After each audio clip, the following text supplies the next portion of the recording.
I was at a party and there were people who came up to me and said, hey, we want to see this film of yours, Fairy Folk. And I said, who told you? And they pointed to Vikramaditya, Motwane. So which is your favorite moment from Office? There are many, but some scenes that come to mind, one of them is this scene with Sapan in, I think it's the episode called The Accident. Fun. Can we watch it? Sure, of course. क्या है ना, सपन की रबड़ी में प्यार mixed था, उसे चकती में बेटर फील करने लगा. हो गाँव वालों, I feel good. आज तक नहीं हुआ कि कोई इंजरी से इतनी जल्दी ठीक हो जाए. अपना जेनेटिक्स भी कमाल है ना. Like, why do you like this scene? I don't know. The funny thing is, there are lots of moments when you think you've done a great job in a scene, you feel really happy, and they look very ordinary. They look very ordinary and you're like, oh my God, I mean, this is just normal. This scene is something that I thought was just very ordinary while shooting it. And when I watched it, I was like, oh my God. I was like, I'm very good in this scene.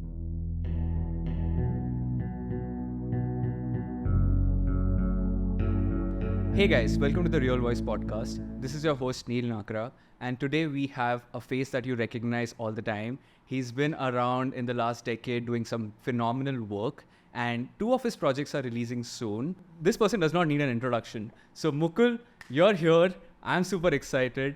Welcome. Thank you, Neil. That's a wonderful introduction. I feel good. Yeah, thanks. So look, I was speaking to somebody from my team where, we're interviewing Mukul for our podcast. And I was like, hey, I know this guy. He did Michael Scott's character. And I was like, you know what? You have to see his latest film, Fairy Folk. And it's so good. In fact, we just finished a recording with Karan, the director. Let's start with that. Okay. I was fascinated when I learned that the film was completely improvised. You didn't know that before watching? No, I knew it before watching. Okay. But when Karan was putting it together, just the thought that, okay, you're putting an entire film together as an improv project was something that I just couldn't wrap my head around, because I come from the school of thought like, okay, you need a proper script with line-to-line dialogues, right? So do I actually. Though I'm an improviser. It's true. Yeah, exactly. So it's a very different process. And then I started researching more and the nuances of it. But I want to hear from you. Yeah. What was the process like, given that you're dabbling on both sides of the table? Yeah, that's true. Like I said, I'm an improviser. I've also done improv for the last, 15 years now. But that's different because that's improv as an art form, That's like, for your audiences, the best way is, I think most people have seen Whose Line Is It Anyway? You take a suggestion from the audience and you do a short 5-minute scene. But you also have improv forms, which I love more, which are when you take a whole bunch of suggestions and you do a whole 1-hour play, like a 1 hour, 1.5 hour performance based on those suggestions. And it's an art form by itself. It's unscripted theater in a sense. So that's there. Then there's obviously scripted drama, scripted cinema, etc. So that's the other thing I also do, obviously. This was a weird combination of that, right? And very often the word improv is maligned. It's used very badly. People say, hum improvisation karenge, we're going to improv this. And most of them don't know what that means. And it actually also does mean many things, to be honest, right? Yep. You can do a lot of improvisational exercises to get to a spot so that you do something scripted. Like you can have 2 characters who are workshopping their roles or their relationship, and in a rehearsal workshop, you can kind of use improvisation. Give me an example from the film. No, I'm talking generally. I'm not talking about this film. So I'm saying that happens. But this, so I'll quickly go over that. I'm saying that just happens. Sure. That people use improv as a technique to get people to understand their characters and relationships in a scripted performance. But then the performance is entirely scripted. This film is something which is different in that there's no script and you're now improvising all dialogues, everything you're doing. But there's also one, so it's totally different from scripted stuff. It's also kind of different from improv as an art form, because Karan has a structure for the film. It's not like he's like, okay, on day 1, we're going to start and we're going to shoot scene 1, do whatever the hell you want.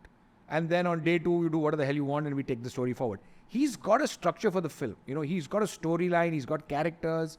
In a sense, where the scene begins and where the scene ends, sort of, because you know what's going to happen next in the storyline, broad storyline. So that's kind of improv with some imposition, if you think about it, right? So it's always, it's that thing. And I don't think anybody had a clue. I know there are some other filmmakers who obviously inspired Karan to do this. He watches a lot of stuff. I mean, he's clearly, totally into cinema. But how is this going to work? Mm-hmm. And how is it practically going to work? And will we pull it off? Because a lot of time you do improv, it comes off really badly, and we've seen that. I've been fascinated with improv since 1998 actually. Oh, wow. It's the first time I saw improv at Second City in Chicago. I was working in Chicago. I went to see an improv show at Second City, and I thought this was magic. That people are creating something out of nothing. And I thought this is, I was always into theater. I'd been acting a lot, even though I was working then, a different journey. I was in a bank then. You were with Lehman Brothers. I was with Lehman Brothers, yeah. I was in Chicago. So at the time then, I was in New York, but that time I was in Chicago. And I was just like, this is a phenomenal form. So I started taking classes. As soon as the show was over, I went backstage. I started doing classes at Second City while I was working in Chicago for that period. And I was always fascinated with the form, and I tried in different ways to revive it here. But it's not easy. Improv is not easy, and it took a long time. It wasn't until 2009 that we could then get a group together, because we got somebody who had taught improv, who was down visiting Bombay, and then he gave us classes, and there's a format to it, right? Yep. So improv is tough. Yep. So again, coming back to the film, how do we really use improv effectively? And I have to say that even though I had done a lot of improv, I struggled with it, I'll be honest. I found, and especially in my improv group, I'm typically the person, when we do long form narratives, which is when, people are just playing and you have a long form, you also have to have someone in control of what's the overall overarching narrative here. Right. You can riff and play. In a short 5-minute scene, it doesn't matter. But you also have to have control over what's the longer narrative here. That was always my job. I was typically the guy in the group who's like bringing the story back on track in a sense, right? So you are doing a little bit of, there is, while you're in the moment technically, you're also looking at, the story needs to advance in this direction. Keep pulling back the characters into the... Yeah. Kind of, you're trying to see where to guide it, or, give an offer that would guide it in that direction. Of course, the more comfortable you are with your improvisers, they get what you're doing, and then we move in that direction. And I think, to be honest, if I had to be honest, I think I started doing a bit of that here as well, because you kind of know there's a structure in place now. This is the start of the scene. This is what you're to get to. Somewhere at the back of your mind, when you're doing a scene, scenes are 2 minutes, 3 minutes long at best. I mean, maybe a minute otherwise.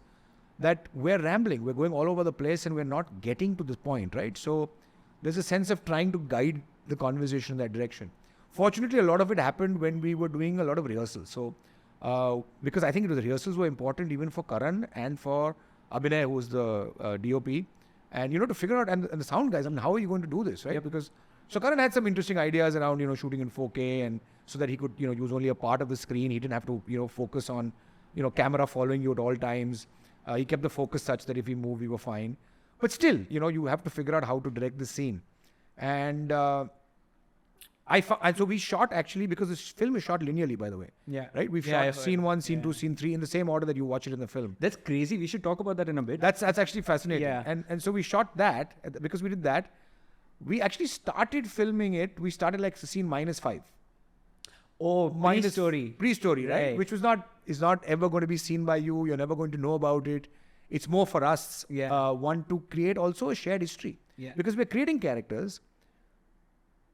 I mean, me and Rasika are playing the leads. We're a married couple, but we're playing a different married couple who will have a slightly different shared history.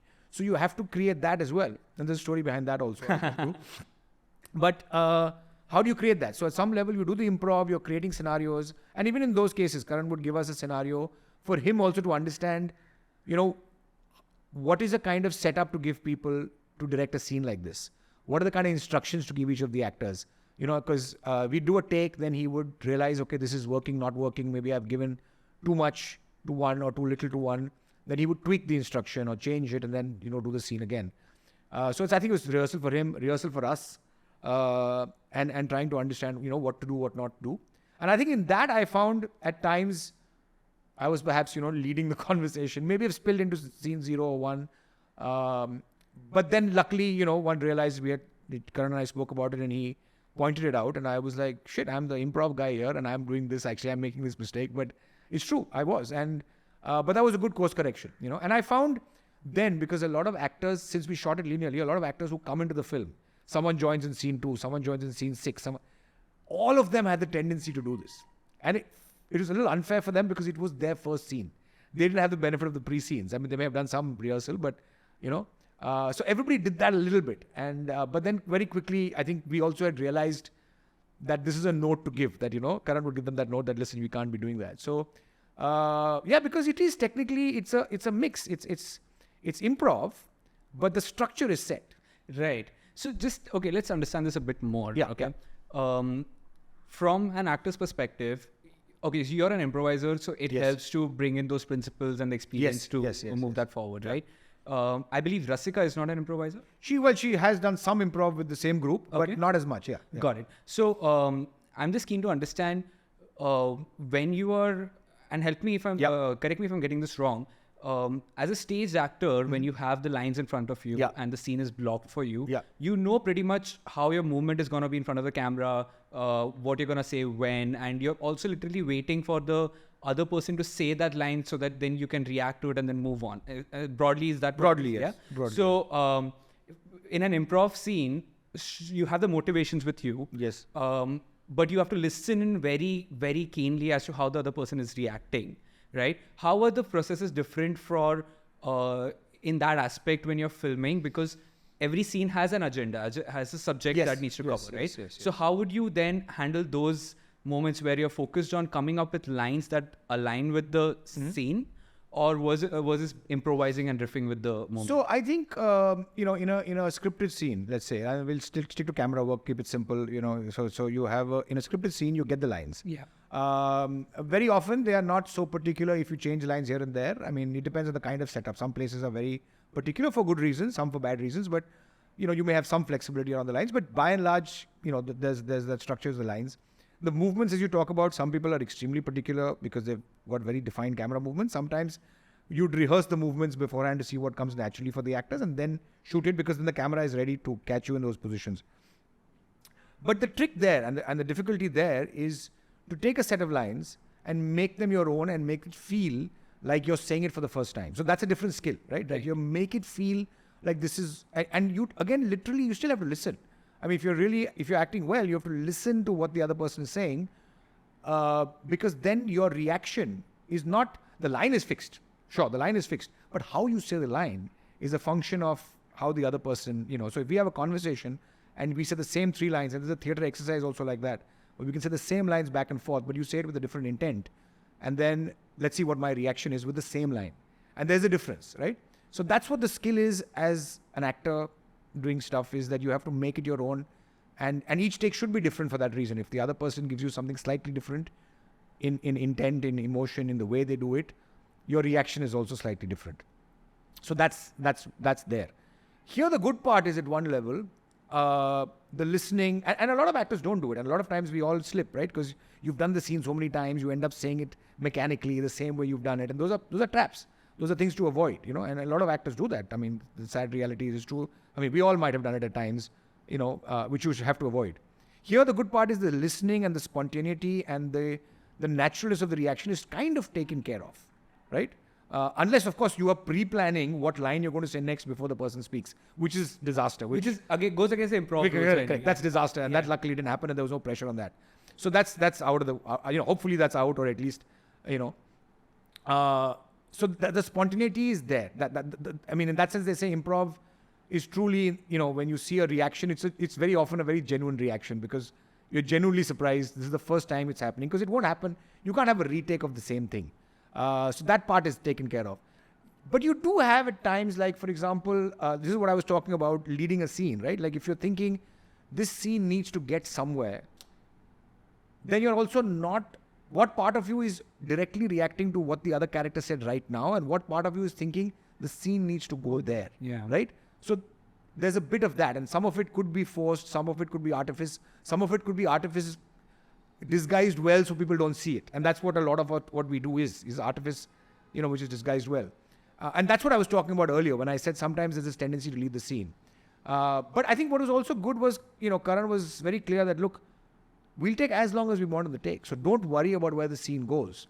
I think our shortest take may have been 7 or 8 minutes. The longest was 25 minutes once. And he's got to pull out a 2-minute scene out of that. Yeah, so which was we were discussing about the editing part of it. Yeah, that's I crazy. was fascinated by how he edited, and I begged him to come and let me watch, which he refused. But because it's fascinating, right? Yeah. And a lot of that is the trust, because a totally different film could come out of this, or many different films would come out of this. And if his aesthetic was, I was going to say bad, but I shouldn't say bad. If his aesthetic was different, you'd get something which could also be, totally different and bad. I mean, it could be, right, from the same stuff. So there's a lot of material in his hands actually to make a film as he wants. So I think that was good, that he was very clear that, look, it was also new for him. It's not like he's done this a million times and knows this process. So it was also a lot of trust on his part to say, no, if we're doing this, you just have to, go with the flow, do what's natural, let's see where it goes.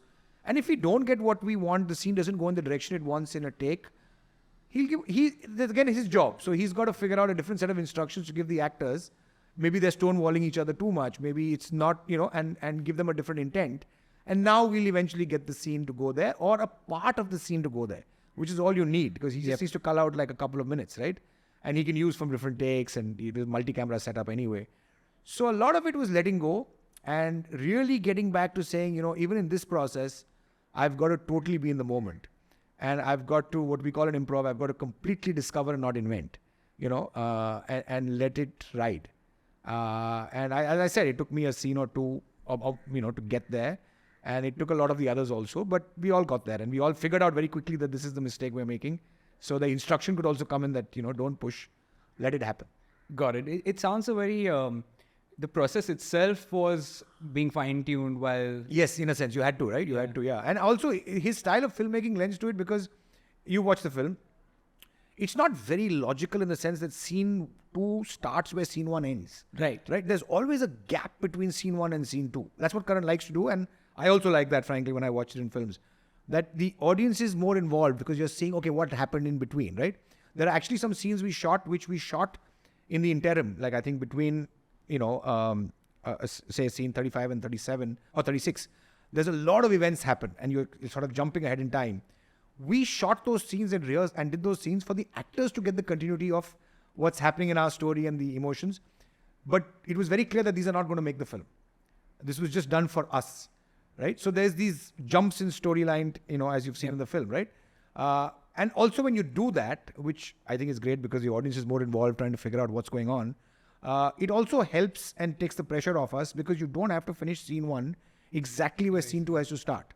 If it's somewhere there, it's fine. Yeah, and in fact, it's so good because as a viewer, I am also filling in the blanks. So I'm, as you said, like this is more engaging. In fact, I remember this very particular moment where this one's the humanoid turning into sorry, what is the name of your character again? Mohit, yeah. The human turning into Mohit, and then Rasika's character Ritika getting along with him. Yeah. And there's a time jump where now they are actually in a relationship almost of... That is the point which I was talking about actually. I wasn't saying it, but that's the point I was talking about, where I think it cuts at the poker table scene or something. That you notice something is off. Yeah. And then it cuts to the next scene is at a point further ahead where obviously things have happened. Yeah. They have discussed it. Yeah. They have discussed a solution of how to deal with this problem. So that scene, to get from A to B, and it's Rasika's idea, she said, look, for us, let's shoot those in-between scenes. Right. So we shot 2 in-between scenes. Got it. That kept what happened. Yeah. Because that does inform the state of the emotion, right? Because obviously, one second, Karan, sorry. Because obviously it's not like, it is, first of all, a jump in the story that everybody's wondering how are they so cool with it. Yep. Because they obviously can't be cool with it. Yep. There is a big change in their lives. So we have to figure out how to make this, work. And obviously some confrontation has happened and some decision has happened before we decide how to get there. And that's then loaded with a lot of emotions for everybody. Mm-hmm. So we actually did those scenes where I confront them, where I react to how, what's happened. And then we, take a decision. And then you see the scene in the jungle where we're in a car and we're talking about it after we have come to a conclusion. Right. But even that conclusion is loaded with a lot of unsaid things, etc. And you couldn't have got there unless, and we both wouldn't be on the same page unless we've done that scene, So we've lived that life in a sense, living that reality of more. Yeah, that's exactly the thought that came to mind. You're literally living the characters. Yes. And we were discovering the characters and their storylines as we went through it. In a scripted film, it's the opposite. You're shooting scene 10 first, then scene 74, then scene 37. So you're graphing the storyline for yourself. And you're figuring out, okay, this is what I want to do and this is what's going to happen. You have to. Yeah. Because you'll shoot it in a strange order. So when you enter a scene, the preceding scene that your character did, you may not have shot, but you have to figure out what happened so that you enter with that, right? And But here, you're really experiencing it as you go along, and you don't want to prejudge it at all. Yep. Because there's no lines. And sometimes in scripted, it's a problem because sometimes you shoot a scene and then it goes very differently from how everybody thought. Or you make, writer makes changes on set. The director says, no, this is not working, change it. And then I'm like, shit, we shot the other scene after this. And I have actually done this, and I'm bad at this. I've actually called up a director once and said, can we reshoot the other scene? Because based on this information, I really feel we should do that scene slightly differently. And it was funny because when I called him, he said, the set is being broken right now as we speak. So let me think about what you're saying, because I have to then call them up and tell them to stop breaking the set. He thought about it. Yeah. He thought about what I said, and he said, let me think about it. Or he pretended to, I don't know. And then he called me and said, no, I think it's fine. I watched the scene again. I watched the rushes. I think it's fine. It'll work. But yeah, that can be a problem sometimes. I got you. We touched upon something in the passing, which I think we should definitely delve deeper into. Let's talk about your journey before you started pursuing acting. You are an IIM Ahmedabad graduate. That's right. You had, I think, top of the line job in New York, living the dream for a lot of people. And then you left all that behind to pursue a creative career. Let's definitely talk about that journey. I liked your line, living the dream for a lot of people. And that's exactly what it was. And that was exactly how the difficulty of it was. I had a job that everybody else thought was phenomenal. And I mean, I did too when I got it, right? It was like on paper, it was a great job. I mean, I got one of the coveted jobs out of IIM, and I was at Lehman Brothers. And, Which year was this? 98. 98, okay. I also was, I also liked finance. I mean, maths has been my favorite subject always. And I think finance was a natural sort of extension of it. And, so I liked the subject academically. I did well at it, and I thought it was interesting. And here I am at the heart of finance and Wall Street, and, and it's a great job. It was exciting and everything. But I think very quickly, I didn't enjoy it as much, right? There were two factors there. I didn't enjoy it as much. One is, I guess you realize that, and this is a good part of investment banking, is I think it kind of, there are no pretenses. I've spoken to a lot of people in other industries who, after they realize that, oh my God, everything it's a different world from where I started. In investment banking, from day one, it's very clear we're out to make money, and you need to sell bonds. I mean, I was in this fixed income department. So, I was in sales to start with. It was I'm not very good at it. I'm not a naturally good salesman. I switched to research. I thought it'll be better. But it was still, even research was about, I'm being very candid here, was about writing reports that ensured that people bought bonds regularly. So it literally was like, how much can you say that buy this today, buy a different thing tomorrow, on the day after tomorrow, this other thing is the best, and on the fourth day, something else is the best. I mean, if you did that, your bosses would love you, because you're generating sales, right? So you're basically researching for selling. Yeah, entirely. Yeah. We sat on the trading floor. It was not, there was, of course, another research department that was doing, where PhD sat, which was doing deep modeling and creating models and all that. We were not there. It almost sounds like, back in the day when research against tobacco companies started coming out, then there was this counter research that came about how those research was flawed. And yeah, of course. Yeah, so correct. Which is clearly with an agenda. Yeah. This was very clear. And I think the good part was, of course, you have to, again, like we come back to acting, you have to have the artifice of not making it obvious that you're doing this to the client. But within the organization, there was no pretense. Right. There was not even the pretense that, you are getting a salary because we are selling bonds and the traders are making a commission, and you have to aid that. Otherwise, why are we paying you? It was, and in a way it's good because your eyes are open right from day one. It's not like and anyway, I didn't enjoy it. I don't think I particularly was excited by seeing, when you see your boss and he's not a very exciting role model for you and even the other people. It's not like this individual, but so then you feel this is not really something I want to do. There was another added factor, which was that for some weird reason, I wanted to come back to India. I had spent I don't know why this was, but I did, it's a strange, it sounds a very, emotional or whatever, or, how long was it though? Like, I was there for 6 years. So 6 years, it took 6 years for you to come to this point where you wanted to come back. I think I was at that point within 2 years. I think the first year, honeymoon, you figure out. Also, the honeymoon crashes pretty quickly because you're a flunky on the desk and you kind of get, you're just the monkey getting coffee for everyone. But even then, there's still the sense of, I'm in a new place and I got to make this work. But I think within 2 years, I was like, and actually I went, I had been to the US before. I had studied my 2 years of high school at a place called United World College in New Mexico.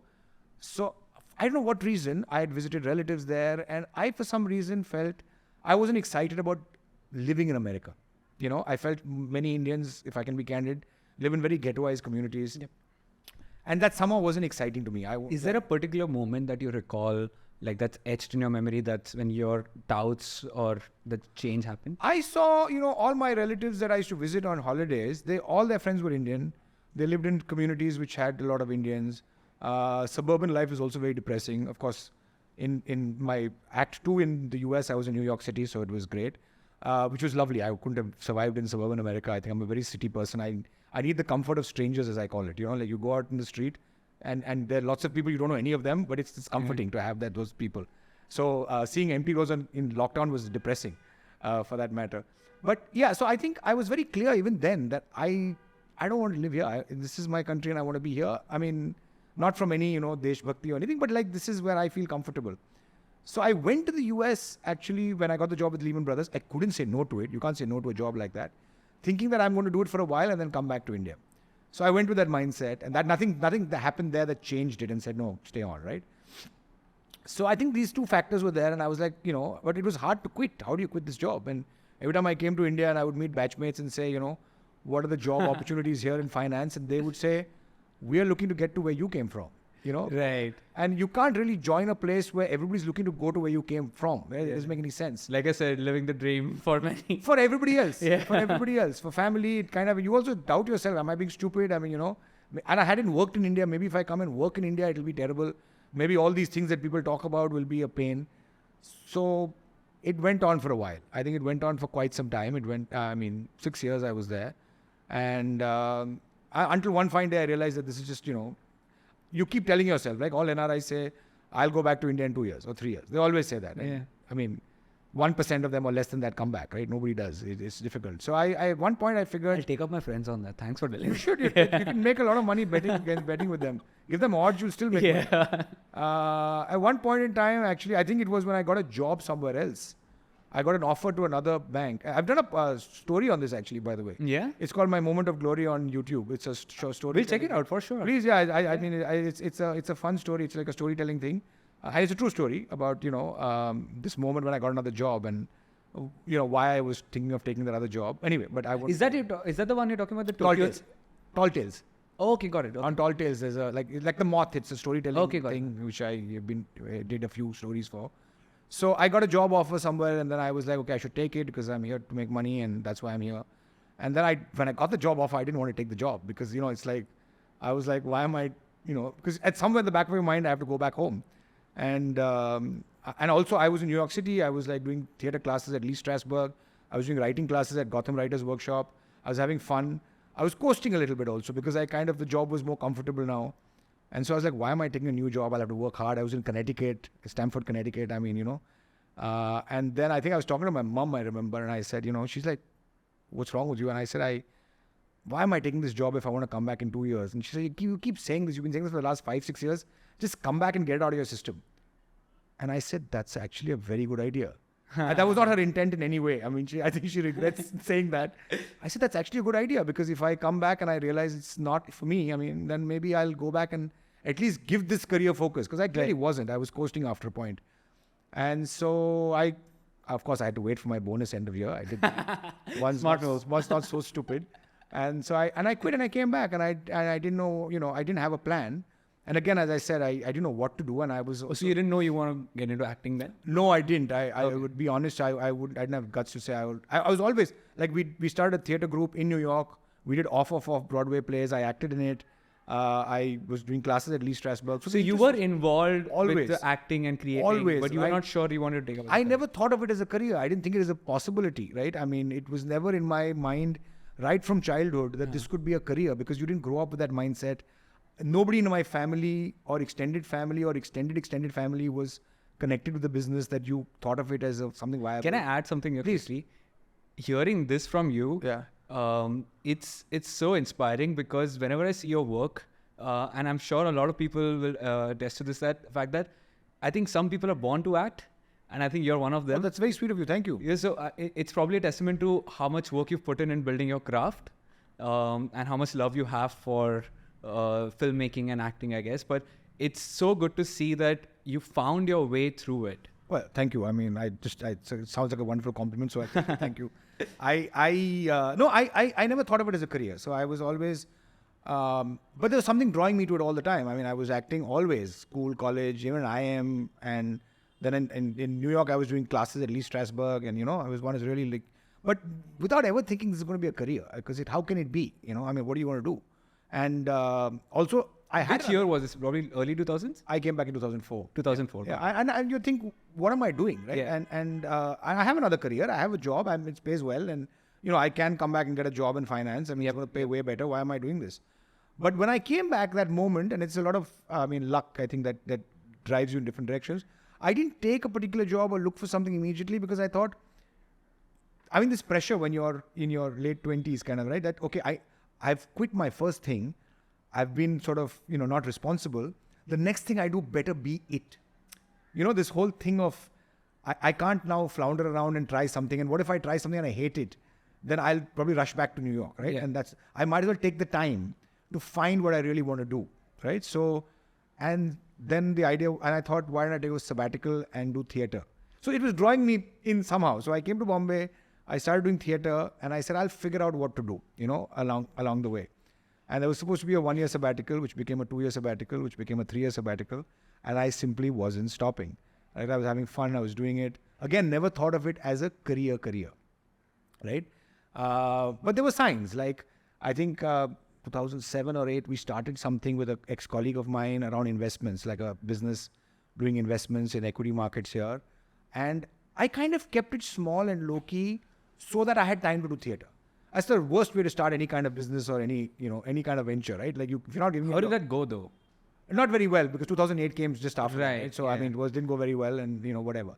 But also, my heart was not in that, right? I mean, it was something I wanted to do, but clearly, if you're setting something up and you're thinking, how do I set this up in a way that it's, leaving me time to do theatre? Clearly, that's not going to go, And so you had a side.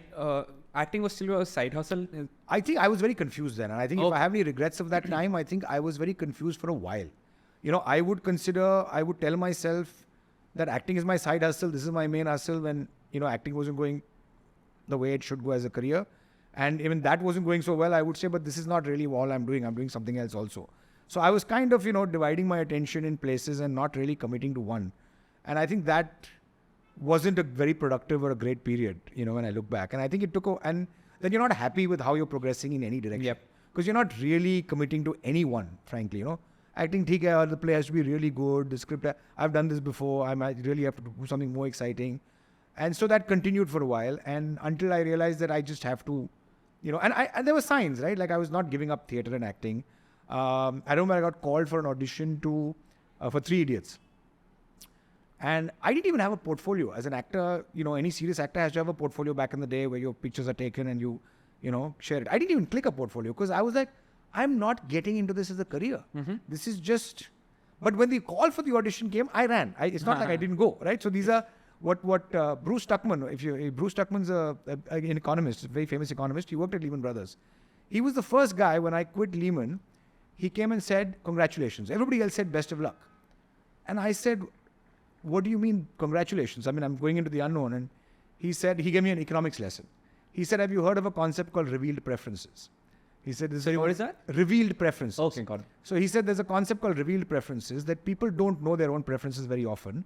There's certain things they do that reveal their preferences to them. Oh, that's so interesting. Yeah. So he said, you having quit is revealing a preference to you. And as an economist, he's seeing it in that way.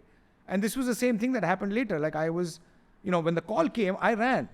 And I went for that meeting. And the guy said, just drop off your portfolio. And I said, I don't have a portfolio. So he said, he looked at me strangely like, what kind of an actor are you? Are you really serious about this? And I said, hang on. So I ran out of that 1-hour photo studio shop outside. I tried to click different pictures and they were like, nee, shape, passport size. I was like, no, I tried different things. Give me a mid-length, whatever. I ran back to his office and I gave it to him, and I think he had left for the day, and anyway, it was a lost cause. But it revealed to me the fact that I went there, the fact that I then ran out to get the photos, the fact that I was disappointed this happened, that were this to have materialized, I would have been excited and wanted to do it. So I think all those signs were there, and the fact that I was really not going in any direction, I think that helped me to sort of cement the thought that, look, admit it to yourself. You really are a full-time actor. Yeah. And you have to do this. I also have the other problem that I do get excited by other things. I am, naturally excited by, like, I got very interested in poker and I played poker very seriously for a while. So the different things do excite me. And I think, you kind of want to think of yourself as a jack of all trades. But at some point that also gets frustrating because you need to, Got it. So look, couple of interesting or rather inspiring moments that you had, right? Revealed preferences. I think I recently heard it on another podcast or an episode of something where they said that there's one way to find passion is to, what am I really passionate about? And the other way is to just look back historically. What are the things that you don't have to think about before you do, right? Yeah. And it reveals In a that. sense, That's very interesting. Now, I want you to just fill this a sentence for me, okay? I'm just going to give you a few words.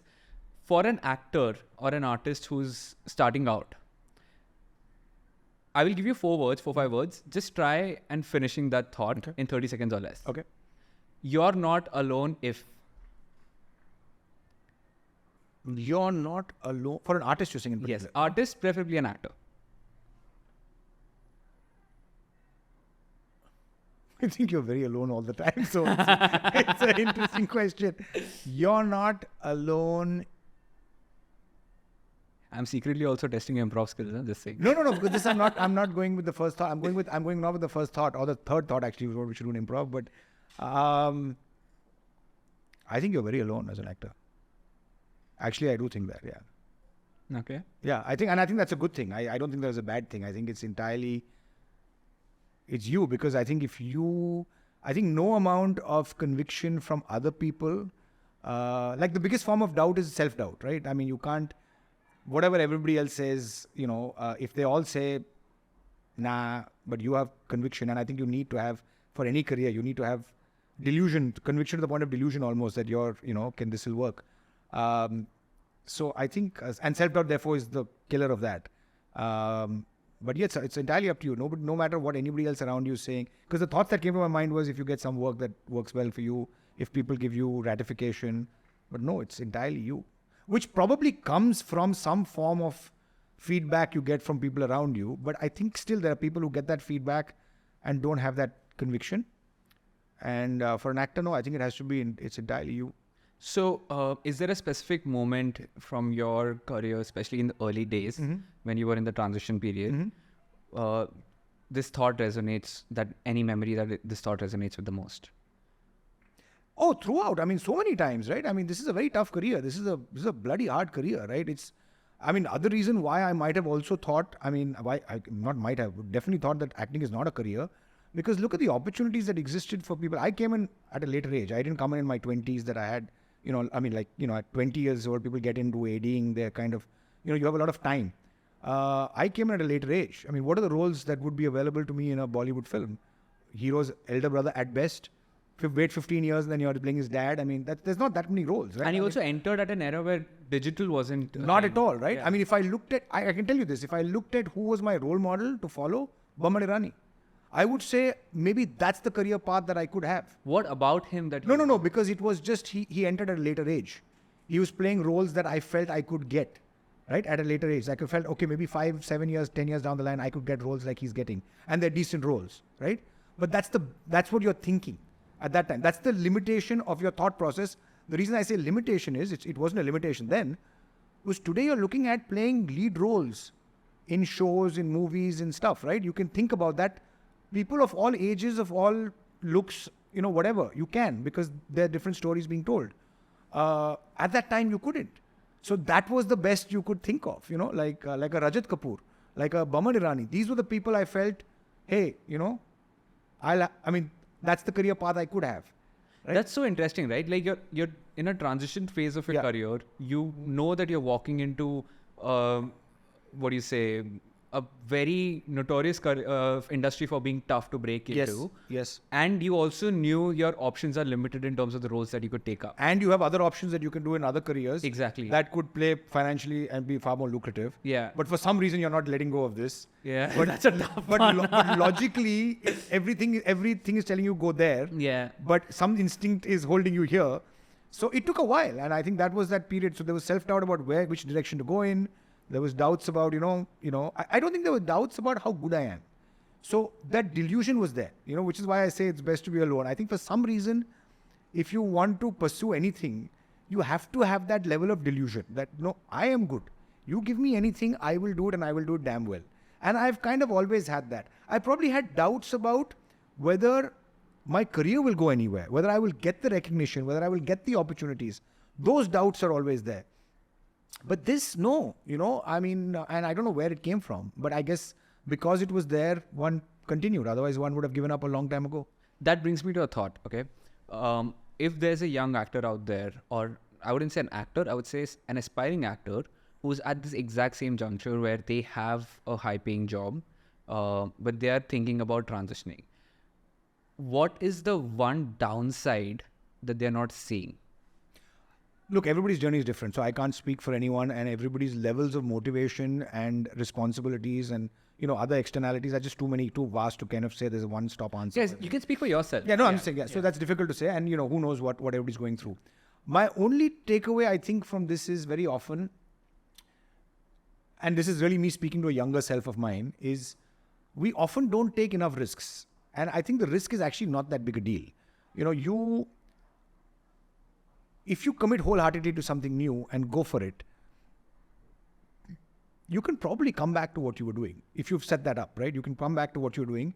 But the only way you will know whether this other thing is for you or not, which you're thinking about all the time, is if you commit to it wholeheartedly. Because you may commit to it wholeheartedly and say, I don't like it.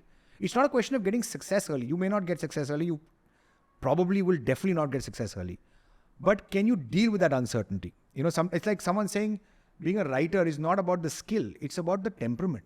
Can you sit alone for hours and hours and do this, right? And I tried it. And I think I struggled with it. I was going crazy. When I came back to Bombay, I was not only doing acting, I wanted to write also. But I struggled with it temperamentally. It's very difficult to do that. So if you can't, then say, okay, then at some point I said, no, I'm not going to waste more time on this because it's driving me crazy. Same thing. I know people who've quit their jobs and tried something unstructured, and in 6 months they're miserable. It's not a question of the success they've got. You've tried it and you say this is not working for me, but you have to at some level try it rather than, keep thinking about what if I tried it. Now, of course, that's also not a clear answer because that burning desire to try it is a question of how big it is. Yep. We all may have a thought, I want to do this, I want to do that. If it's burning enough, I'd say it's better to try it, figure out whether you want to do it or not, and come back. Then, be wishy-washy for a while, which I was. Fair. So now let's talk about a moment where I don't like the idea of making it because I feel like creative pursuits are generally a process. So I don't want to ask you that question, okay, when was it the moment you made it? But I do want to ask you this question where, is there a particular moment from back in the days you recall where you were across an event or an incident and it kind of was a pat on the back that you're on the right track? First of all, I think, I know you don't like the word make it, but I think nobody's ever made it. In this business, definitely not. Exactly. I think even the most successful people you see go through periods and you see stories of them where they've got a lot of work, they're very successful, they won national awards, and for 5 years they have no work. I mean, this is a reality which we all have to accept. This is just the nature of it. Because as an actor, you're not creating work. You're waiting for work to come your way, and who knows, what the external forces are. So you never quite make it in that sense. Were there points at time when there is a pat on the back? Yes, many times. I think for me, the two different ones. One is you look at it as pat on the back in terms of your ability, in terms of what you've done. I think there were some plays I did back in early days. I think I got a lot of good feedback about them very early. There was a play called Machadoo About Nothing. We did 10 shows. We didn't do that many shows, but the kind of feedback I got. Was it something specific? Chairs. No, I don't know whether it was something specific. I think very quickly in theatre, I got a lot of positive reinforcement that made me feel good about myself. And maybe this is, we're all deluded. Everybody hears that and thinks that they're the best or they're very good. But there was enough positive reinforcement that came in from the perspective of how well you're doing, And of course, there were things also that I felt I didn't do as well or whatever. But there was a lot of that came in. The big moment for me, I think, in terms of getting more mainstream recognition was The Office. I mean, that was a big moment for me because it was the first lead role I did in a big show. It was a very tough role. And I got a lot of positive feedback from people. I got a lot of hate on Twitter also for even attempting the role.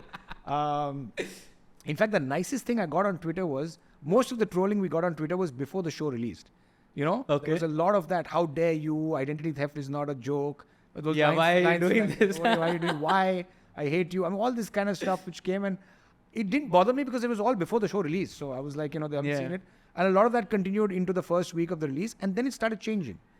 I got one message from someone who apologized. I hadn't seen the earlier message, in my your DM, which I hadn't seen it or whatever, and said, "I'm so sorry for having said this. I watched the show and you were very good." And I thought that was wonderful. It was one message that stayed. Like, this is a person who's starting off with a bias of I want to hate this show, and then saying, you did a good job.